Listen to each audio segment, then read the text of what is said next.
If you would like to discuss the murder in your family on this podcast, please be sure to visit themurderinmyfamily.com for more information. You can support this podcast by visiting patreon.com/themurderinmyfamily. This episode may contain unsettling material or subject matter. Listener discretion is advised. The views and opinions expressed by guests on this podcast do not necessarily represent those of the podcast, its host, or sponsors.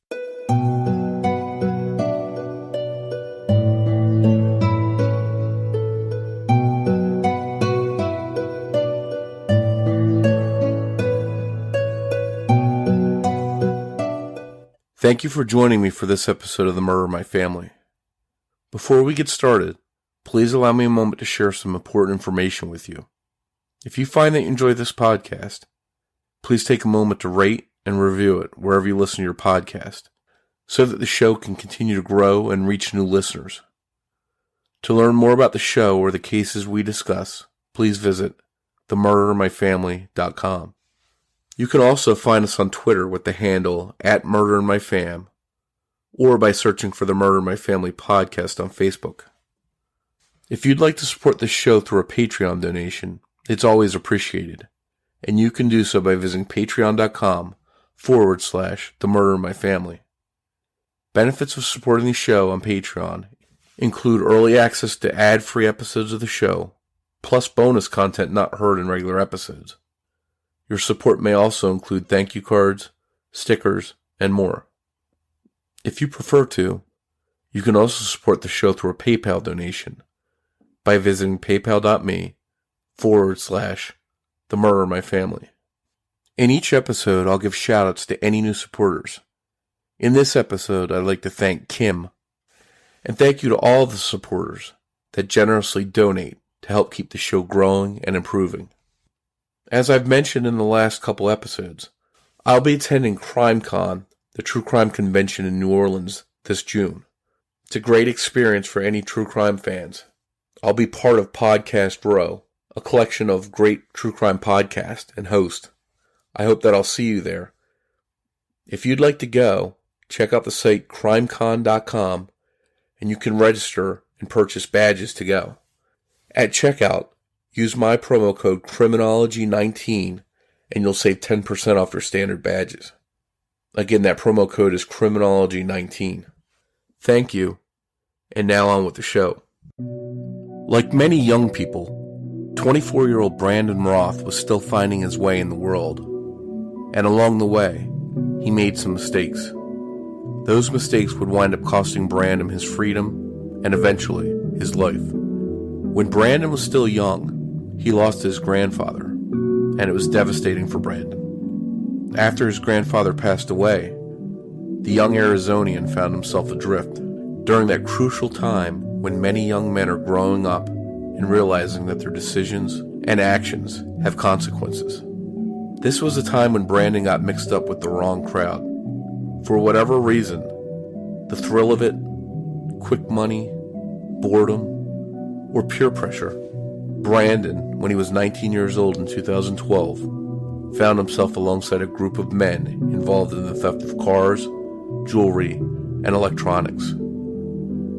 Branden was arrested and spent 2 days in jail. Unfortunately, that wasn't a wake-up call for Branden. 4 months later, he failed to show up for his court appearance, and a warrant was issued for his arrest. But Branden felt he needed to own up to what he did, and he called his mom, Carrie, from a church to tell her that he decided to turn himself in and to say goodbye. He then called police who came to the church and arrested him. Branden didn't want to break his mother's heart, and he asked police not to handcuff him in front of his mom. They honored Branden's request and took him away without handcuffs. Branden spent the next 2 months in jail for felony burglary charges. In a way, it brought Branden closer to his mom and stepfather, Rodney.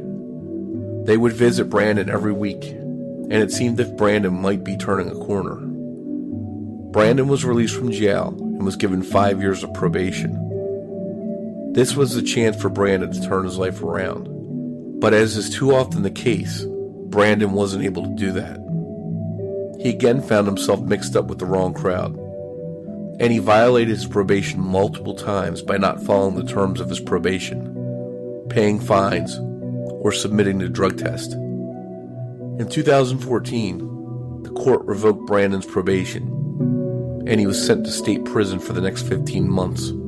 It seemed as if Branden finally realized that he had to change. From prison, Branden wrote letters to Carrie and Rodney apologizing for what he had done, and promising that he wouldn't do any more what he termed stupid stuff when he got out. 15 months without Branden was grueling for his family, but the day finally came in November 2015 when Branden walked out of prison a free man. It wasn't long after Branden got out of prison that he found himself in a new relationship with a woman who was a little bit older than him named Sydney Osmond. After only about 5 months of dating, Sydney became pregnant with Branden's baby, but the pregnancy put stress on the relationship between Branden and Sydney, and they decided it best for everyone involved that they separate. Still, Branden seemed excited about having a baby. Carrie thought becoming a father would instill the sense of responsibility that Branden needed. Rodney got Branden a job where he worked at a local auto shop called Breakmax, and he and Carrie sold Branden a car on a payment plan so that Branden could get around with his baby if he needed to and be able to get back and forth to work. Things were looking up for the young father-to-be, but it wouldn't last. Only a month after starting the job at Breakmax, Rodney's boss came to him with some disturbing news about Branden. Branden, as it turned out, had stolen a valuable diagnostic tool from the shop. Branden pawned the tool at a local pawn shop for $200. In the process, he gave them a fingerprint scan and showed his ID, which left no doubt that Branden was responsible for the theft.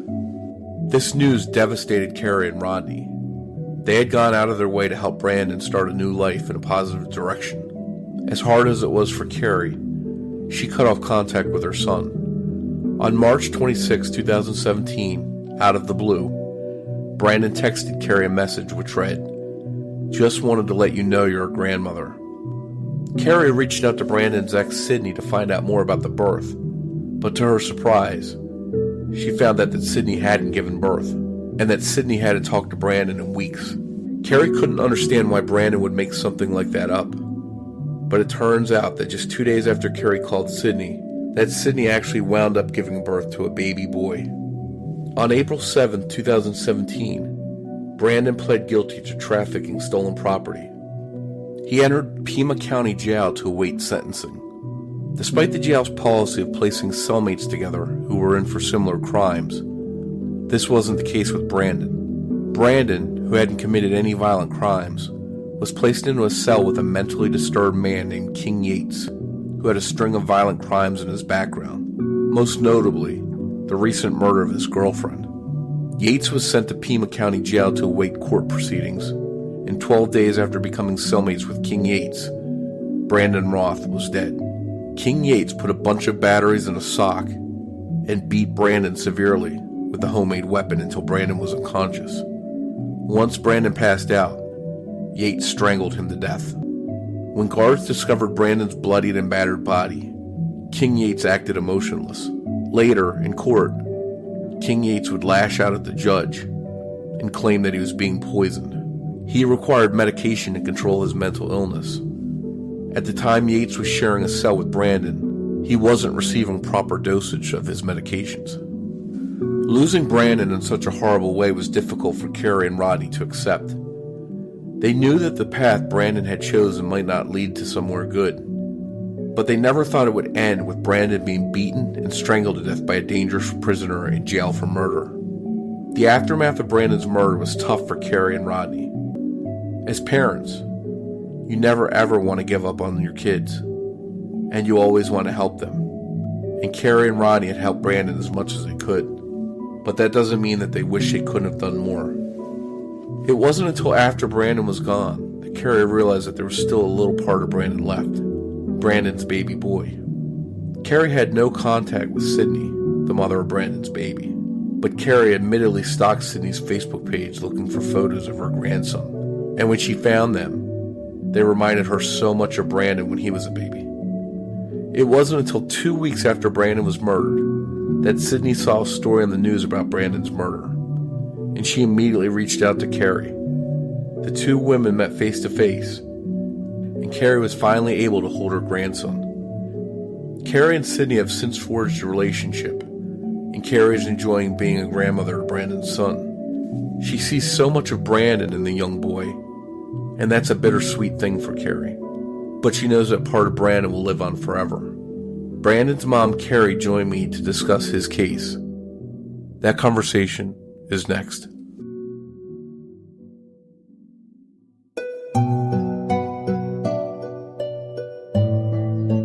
Carrie, thank you for joining me to discuss your son Brandon's case with us today.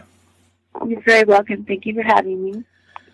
And Brandon's case is sort of a story within a story, and it's a sad one. It's a story of a young man who makes a few bad choices in his life, but before he can make up for them, he crosses paths with an even more troubled young man with issues of his own. How has this ordeal been for you and your families over the last couple of years? The worst part of it is Brandon had a son 2 weeks before he was murdered. So we're kind of partly raising his son. My husband's completely lost. He lost his only boy. And I'm still numb. I can't accept the fact that my son's never coming home. So it's left a void in your life. One that'll never be filled, ever. Let's go back a little bit before this rough time in Brandon's life. Can you take us back, Carrie, to when he was younger and share some of your memories of Brandon during better times? Brandon was always a very happy kid, and he always had a smile on his face. He loved animals. If I ever ran over a small animal when I was driving, he would, like a prairie dog, he would make me pull over so he could bury it. He loved to be around adults. He didn't like to be around kids. He just wanted to please people all the time. He's just one of those special kind of people that, with a very old soul, that's what he had. And back in 2012, Brandon first got into trouble when he burglarized a home with some other guys, and they also stole some cars. Was that a case of Brandon getting mixed up with the wrong crowd, do you think? Brandon was the driver. They did it because of the girl. The house belonged to her ex-boyfriend, and she told them, I'm getting this from Brandon. She told all of them that the family would be gone for the weekend. They could just go in there. I don't know what happened with the other kids, too, but Brandon did end up serving time. He did what he was supposed to. He pled guilty. He didn't fight it. He knew it was wrong. And he wound up going to jail for a couple months. Is that correct? For 17 months. Okay. And he was sentenced to, 5 years probation over that incident? If Brandon had stayed out of trouble, he could have had a fresh start, but that didn't happen. He didn't do what was needed to do to honor his probation, according to the records. And the probation wound up being revoked. How tough was that for you and your family? It was really hard for my husband and I, because Rodney and I, his dad, visited him every Sunday in the county jail. When he went to Florence prison, he made us promise to write 3 times a week. He would write every day as much as he could, but we were not allowed to go see him in prison. He didn't want us to see him like that. So the only time we saw him is the day we went up to Florence and picked him up. So he was trying to save you the pain of having to see him in prison like that, and try to keep you from coming to see him. Yeah. And that must have been tough on you not to be able to support him. I'm sorry. It was hard enough to see him in county on the video system. I don't think emotionally I could have handled seeing him in prison. That's not the kid I raised. I didn't understand anything that had happened. When he got out, he's sentenced to 15 months when he got out? And It seemed like he may have been getting his life in order. Your husband got him a job. Is that correct? Yes. Okay. And he also met a woman named Sydney who was a bit older than him, and the two of them started a relationship. Yeah. And did you feel at that point that he may have turned a corner, that things were looking better for him and maybe he could get a fresh start? I did. He was excited. He was going to be a dad. He always wanted a son. And we had sold him a car, and he got a job. We thought he was turned around. Here's why we think things itself. We sold Branden a car. That was in the death sentence. He got arrested at breakneck for stealing that automotive computer. What we didn't know is Branden gave us the car payment from that, what he got. So he didn't steal the computer so he could go buy drugs or anything. He did it so he could make a car payment because he knew we would repossess it anyway. Because we had a contract. So he essentially stole the computer to sell it in order to make a payment to you for the car that you had helped him to get. Yeah. Yes. And I guess the owner of the company pressed charges over that? The owner didn't. The employee did. And then Pima County, of course, dropped charges after he died. And around this time, despite Sydney being pregnant, they broke up, but they still remained in contact. And during this time, he's facing new charge and new trouble in court while she's about to have a baby. I don't think that they weren't talking toward the end of her pregnancy, because she did what a lot of people do, and she told Branden the baby wasn't his, and they were in the middle of a huge argument because Branden said he wanted custody, and she said no, that's what she did. She said that to him so he would back off. But Branden told me all this was going on, but he knew the baby was his. I think in March of 2017, it was during that time, you and Branden weren't speaking on a regular basis, is that correct? Because of the car situation, and Rodney got him a job. Rodney almost lost his job. And my landlord, who have had the same landlord for 10 years, got him an apartment, or gave him an apartment at one of his other complexes, and Branden trashed the apartment. We don't know why. Him and his ex-roommate trashed it, and they kind of skipped on the rent after that.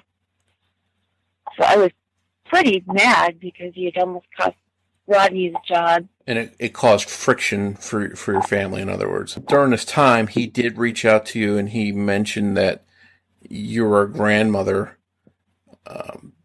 Text. I'm sorry? The text that he sent, this is what was weird, is when day 4 Ben was born, I got that text from Branden. He hadn't even been born yet. And how long after that text was the baby actually born? The next day. Branden didn't know Sydney was in labor because she was in the hospital with a heart problem. And they took the baby. They didn't wait for her to deliver. There was a C-section. Branden didn't know any of it because they weren't talking. But you found out that the baby was born actually the day after he sent that text. No, I found out that Ben was born about a week after Branden's murder when Sydney found me on Facebook. Okay. And you didn't really have contact with Sydney at that time? Not at all. Okay. And Branden didn't get a chance to meet the baby, his own son, because in April 2017, after he had pled guilty to trafficking stolen property, he was sentenced to. He was waiting for sentencing. In county jail. And this is where things really take a wrong turn, because despite his problems, he never had any history of violence towards people. No. But he was stuck in a cell with an inmate that had a lengthy record for violent crimes. And 12 days after being in the cell together, that inmate named King Yates beat and strangled Branden to death. Beat my son with a battery filled with a box filled with batteries. Jeez. And then strangled him to make sure he was dead. And how did you find out that news? How did you get that information? That information, let's see, okay. On the 17th and 19th when Branden was killed, I had 2 sheriff's deputies come to my work to tell me that my son had quote-unquote passed away. And they recommended me to not watch the news.